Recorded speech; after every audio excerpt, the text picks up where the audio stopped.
Olá, boa noite.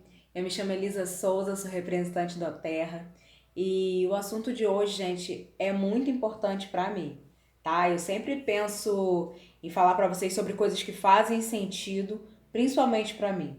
E hoje, né, 18 de junho é considerado o dia do orgulho autista. E assim, eu tive um contato muito maravilhoso para minha história de vida com a comunidade autista, né, na minha cidade, Maricá, também em Niterói, na rede, né, municipal, quando por lá passei. E assim, os autistas da minha vida me ensinaram coisas que palavras não ensinam, sabe? No questão de afeto, de carinho, de sentimento, de doação enfim, eu não tenho palavras para explicar o quanto foi da parte de Deus conhecê-los, né? E tenho um carinho incrível, até hoje me comunico e morro de saudades, né, de todos eles. Mas por que eu tô falando do autismo hoje? Porque, gente, cada vez mais a gente tem visto um aumento, né, indescritível da quantidade de crianças com transtorno do espectro autista, né? E assim, uma criança, segundo dados da própria OMS, tá? Uma criança é autista a cada 88 crianças e a cada 54 dessas crianças autistas, um é menino. Então, assim, a gente está vendo que a probabilidade é maior de meninas, né? Meninas autistas, mas também há meninos autistas e isso de igual forma. Uma coisa que eu queria falar para vocês é que o diagnóstico, ele tem uma série de elaborações, né? Você passa por várias etapas até que você tenha ali a certeza de que sua criança ela é autista, mas é de suma importância que cada vez mais cedo haja interação, né, entre os profissionais competentes da área de saúde para diagnosticar esse transtorno. Mas aí vocês falam, Elisa, o que é o autismo? Né? Eu tenho uma criança aqui que ela não se comunica. Ah, ela só é tímida, tá? Ela pode ser tímida, ainda existem crianças tímidas, tá, gente? Mas assim, né, a gente fala sempre pautada dentro de dados científicos e de coisas que a gente lê. Então vamos lá, para as três principais características do autismo, tá? Do transtorno de espectro autista. Primeiro, inabilidade para interação social. Segundo, dificuldade no domínio de linguagem ou uma dificuldade de comunicar-se com símbolos. Né? A gente sabe que essa é uma dificuldade incrível que eles têm, né?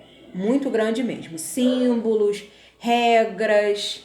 Mas assim, uma coisa que é muito latente neles é a rotina, né? Qualquer coisa que destoe da rotina comum deles traz muita sensibilidade, crise, estresse. Então, assim, Elisa, mas ele fala, criança tal fala. Não tá escrito em lugar nenhum que criança autista é muda, tá? Crianças autistas podem sim se comunicar a graus e graus de severidade mais elevados ou menos, tá? A gente tem grandes pessoas, ícones aí da arte, literatura e jogadores de futebol, pessoas, astros de cinema que têm um grau de autismo. Então, assim, não é o fim do mundo, tá? Ele é uma criança. É uma criança que precisa ser amada, precisa ser cuidada, precisa ter direito a todos os trâmites legais que toda criança tem direito, ok? E se você mais cedo souber como lidar com essa problemática, melhor será a qualidade de vida da sua criança autista, do seu sobrinho, do seu enteado, seu vizinho, enfim. É necessário que você seja um porta-voz, enquanto cidadão, tá? Dos bens que a gente pode oferecer para a comunidade autista. Outra coisa, por fim, assim, sobre as coisas que norteiam mais ou menos o transtorno do espectro autista, é a questão de padrão de comportamento repetitivo e sempre restritivo, tá? Eu já falei aqui da rotina, eles têm uma dificuldade se algo sair do controle, tá? Então, São algumas coisas que eu fui aprendendo como pedagoga a lidar com meu gracinha, até hoje, meu bebê gigante, e com outros autistas que eu conheci na rede. Então, assim, estão vendo alguém com essa dificuldade, alguma mãe que às vezes, pai, que não tem instrução, não está sabendo lidar, está notando uma criança que tem uma dificuldade, tenta fazer com que essa família assimile que talvez seja um caso de levá-lo, né, a um tratamento mais específico, até porque quanto mais cedo os tratamentos forem iniciados, melhor essa criança vai ter um desenvolvimento. Agora, tendo dito todas essas coisas sobre o dia, né, esse dia que é incrível sobre o orgulho autista, eu queria falar sobre alguns óleos que a Aroterra disponibiliza através de aromaterapia, massagem e tal, para trabalhar com os autistas. A gente tem na rede casos incríveis que já estão dando bastante resultado, tá? De mães de autista que têm relatado a melhora de seus filhos. Então, assim, eu vou começar. Tem muitos outros, tá, gente? Outros óleos, alguns não tem no Brasil ainda. E outros, eu mesma que não tenho. Eu não sou obrigada a ter tudo. Mas, assim, dos que eu tenho, eu escolhi 5 que estão aqui perto de mim, para eu falar rapidamente os benefícios. Claro que eu tenho que parar para falar de cada um deles. Mas no caso específico dos autistas, a gente vai falar sobre a melhora. Eu vou começar com o Rei dos Óleos, né? O óleo que o menino Jesus ganhou de presente lá na manjedoura, quando os reis magos foram visitá-lo. Tô falando sobre o olíbano frankincense. Ó, frankincense. E o frankincense, ele é um óleo que vai estar trabalhando na mentalidade, tá? Dessa criança. É um óleo que ele vai bem com todo o óleo. Ele é como se fosse um condutor, ele potencializa tudo, porque ele de fato é muito eficaz, muito mesmo. E assim, o frankincense é maravilhoso para os autistas, tá? Também para quem tem problema neurológico, enfim, quem tem problema de memória, quem tem tendência à isquemia, Alzheimer, etc. Frankincense é super necessário. Agora, um outro óleo que eu escolhi para falar, a gente sabe que criança, assim, sempre tem uma imunidade mais conturbada, né? Ainda mais nessa época de ameaça sazonal, onde o outono e inverno tá botando para quebrar, todo mundo tá caindo aí com resfriado e etc. E esse é o On Guard, né? Que é um mix protetor. On Guard, tá? Então, como é que vai ser feito o On Guard? O On Guard é um óleo quente, tá, gente? Ele tem uma mistura de óleos que faz com que ele seja um óleo bem quente. Ele suporta, né, uma imunidade saudável, ele livra o nosso corpo de várias coisas, mas ele sempre precisa ser diluído, tá? Eu, por exemplo, que já sou adulta, ainda não consigo, mesmo um ano depois, fazer a ingestão, né? Sem que seja através de uma cápsula vegetal. Então, assim, não acho que sua criança vai engolir 2, 3 gotinhas de On Guard, porque não vai.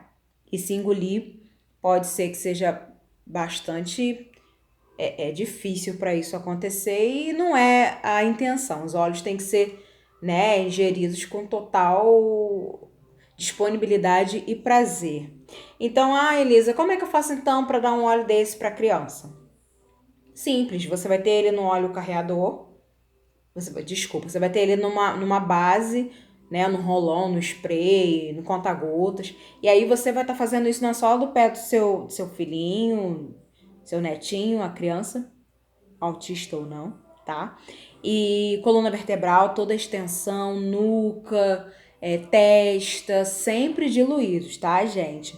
Para que mais facilmente e mais rapidamente alcance o sistema nervoso. Então, esse é o da proteção, o outro foi o potencializador. Agora eu vou falar de o calmante. Minha lavandinha que não vivo sem. Gente, a lavanda, ela é incrível, tá? Ela é anti-ansiolítica, a lavanda ela é antidepressiva, a lavanda vai trabalhar a insônia, A lavanda vai trabalhar também, sabe o que eu descobri, emocionalmente falando? Na nossa comunicação, no nosso poder de conversa, de influenciar. Tem gente que sofre alguns traumas, né, por ter se exposto na vida, ao longo da vida, e assim acaba criando um bloqueio, né, de comunicação. A lavanda, gente, é essencial para você que tem esse problema, tá? Qualquer problema que você tenha do tipo, ai, não quero me impor, não quero me expor, tenho vergonha, a lavanda vai trabalhar isso no seu emocional. E a lavanda vem trabalhando nos autistas, especialmente, já que o assunto é esse, para essa calma, né? Essa ajuda na transição entre atividades e tal, terapia e blá blá blá. Tá, gente? Blá blá blá, eu não sei que parte é essa da terapia, mas tem, né? Gente, vocês também gravam vídeo e ficam preocupados com o cabelo, como tá? Que eu fico. Dá licença que eu não sou obrigada.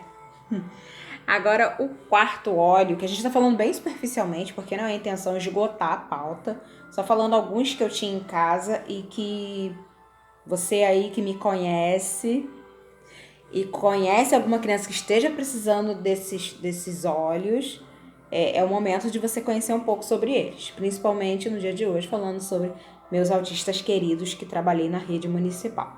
E a copaíba, que é um óleo extraído aqui do Brasil, nosso orgulho. E assim, a copaíba ela é muito boa para inflamações, também assim, para problemas como o padrão repetitivo, né, do autismo. A gente sabe que eles têm atos estereotipados, eles ficam, né, fazendo mesmo movimento muitas vezes. E assim, a copaíba, ela vai estar trabalhando nisso também, de modo que vai cessar um pouco, vai tranquilizar, estabilizar esses movimentos, né? Que a gente sabe que são um fluxo de comunicação, tá? Eles acontecem como uma expressão. Então, a copaíba vai ajudar muito nesses movimentos repetitivos. Para encerrar, já que eu fui escolhendo um de cada... Porque tem muitos outros óleos que servem, mas assim, eu escolhi 5 e esse é da parte respiratória. Nosso querido Breathe, né? É um mix de óleos para respiração. Então, a sua criança linda que tá com problema de asma, bronquite, sinusite, rinite, todos os ites, né? Que a gente conhece bem, que nessa época explodem. Você pode também estar fazendo a adesão do Brief, tá? O Brief, ele não é ingerido, ele é sempre massageado e inalado, tá bom, gente? Muito poucos óleos não podem ser ingeridos, a verdade é essa. Mas alguns não devem ser, e é o caso do Brief, do Deep Blue e alguns poucos, mas alguns outros. E assim, esse é o óleo para você que precisa desobstruir vias aéreas, tá? Vias aéreas, tipo assim, do céu. As vias respiratórias, gente. Vocês entenderam, né? Aéreo, respiratório, pareceu um pouquinho amigos na hora que eu falei. Enfim, mas assim, vias respiratórias, tá? E você que precisa, como eu, não pode ficar sem o Brief. Então, assim, esses foram os 5 óleos que eu escolhi para falar hoje. E eu queria encerrar falando que criança é criança. A gente está vivendo um mundo, de novo eu vou falar do mundo, sempre vou falar do mundo, porque a gente não vive numa bolha, a gente vive de fato no mundo. Então, assim, que a gente precisa cultivar o amor ao próximo. Gente, hoje você pode, né, tá vivendo uma situação feliz, agradável, que te permita falar, nossa, tá tudo bem. Mas o mundo ele gira e amanhã você pode precisar de alguém. Você pode ser a pessoa que vai estar precisando da ajuda. Você pode ser a pessoa que tá com uma deficiência intelectual, né, e física. A gente não deseja isso, mas acontece, pode acontecer. Então, assim, vamos cultivar uma sociedade, né? Principalmente começando das crianças. Eu sou pedagoga e eu me preocupo muito com isso. Crianças saudáveis, crianças que reconhecem a deficiência do outro e não tornam isso motivo de bullying, motivo de problema, e sim um motivo de abraçar e de cuidar. Felizmente, eu tenho muitos relatos maravilhosos enquanto estive em sala de aula de crianças que abraçavam a causa autista e a causa de especiais no geral, tá? As crianças ajudavam a olhar, tia, fulano tá agitado.